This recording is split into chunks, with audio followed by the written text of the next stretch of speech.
এখন দুইটি গুরুত্বপূর্ণ বিষয় নিয়ে আপনাদের সামনে কথা বলতে চাই। দর্শক বিন্দু, ছাত্র সমাজের সমন্বয়ক সার্জিস আলম এটা কাদের ইঙ্গিত দিয়ে কথা বলছে আজকে এটাই আপনারা শুনতে পাবেন।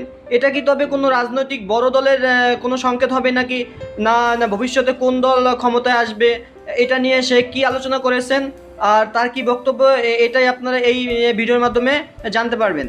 তাহলে ধৈর্য সহকারে ভিডিওটি শুনুন। একটি বিষয় হচ্ছে যে আমরা দেখছি গতকালকে থেকে বাংলাদেশের বিভিন্ন জায়গায় ঢাকা শহর থেকে শুরু করে বিভিন্ন অপ্রত্যাশিত ঘটনা ঘটছে, সহিংসতার ঘটনা আমরা শুনতে পাচ্ছি। আমরা আপনাদেরকে স্পষ্ট করে বলতে চাই, এই যে বাংলাদেশের ছাত্র সমাজ একটি এত বড় আন্দোলন করেছে, একটি ফ্যাসিস্ট একটি সরকারের যে একটি পতন ঘটিয়েছে, সেটি আমরা এই কারণে করিনি যে একজন নির্যাতক চলে যাবে আরেকজন নির্যাতক এসে সেই জায়গাটি নিবে। এটি আমরা আমাদের জায়গা থেকে কোনোদিনও মানব না। বরং এই যে নির্যাতনের যে প্রসেসটি রয়েছে, যে সিস্টেমটি রয়েছে, এই সিস্টেমটি ছাত্র সমাজ বা বর্তমান বাংলাদেশের যে প্রজন্ম তারা চায় না। সেই নির্যাতনের সিস্টেমটি চেঞ্জ করার জন্য আমরা আমাদের এই আন্দোলনটি করেছি, এই অভ্যুত্থানটি ঘটিয়েছি পুরো বাংলাদেশের মানুষকে নিয়ে।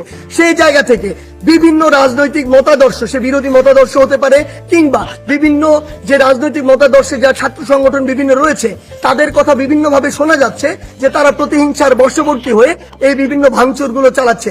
আমরা স্পষ্ট করে বলে দিতে চাই, এই বাংলাদেশে এরকম যদি অন্যায় বা অপরাধ যেগুলো হচ্ছে এগুলোর অবশ্যই প্রত্যেকটির বিচার হবে। সেই জায়গা থেকে আমরা স্পষ্ট করি, আমরা কখনো আমাদের জায়গা থেকে এমন সহিংসতাগুলো সমর্থন করি না।